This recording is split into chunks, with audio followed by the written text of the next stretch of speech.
والذین یؤمنون بما انزل الیک، جو کچھ آپ پر اتاری گئی وہی اس سب پر ان کا ایمان ہے، کہ یوں دل کے اندر یوں کہے، زبان سے اس کا اقرار کرے کہ اللہ جو ہمارے پیغمبر پر آپ نے جتنی وحی اتاری اس سب پر ہمارا ایمان ہے۔ وما انزل من قبل، اور جو آپ سے پہلے جو ہے وہ اتاری گئی اس پر ایمان رکھتے ہیں۔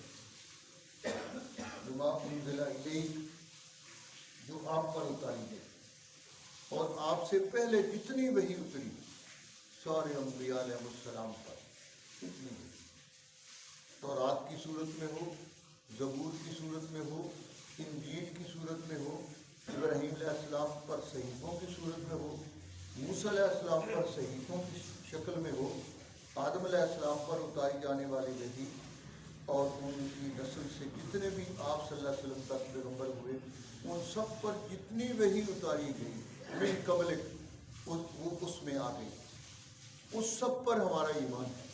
اس کی تفصیل تو ہمیں کوئی پتہ نہیں، اللہ نے فرمایا بس اتنا ایمان اجمالی ہی کافی ہے کہ یا اللہ جتنی وحی آپ نے اتاری ان سارے پیغمبروں پر ہمیں ان سب پر ایمان ہے۔ وبالآخرۃ ہم یوقنون، اور آخرت پر ان کا یقین ہے۔ آخرت جو ہے یہ لفظ قرآن مجید نے پورے قرآن میں اسی معنی میں استعمال کیا کہ ان کو وہ جو قیامت آنے والی ہے، آخرت قیامت کے معنی میں پورے قرآن میں استعمال ہوا ہے، اس کا اور کوئی معنی قرآن میں استعمال نہیں ہوا۔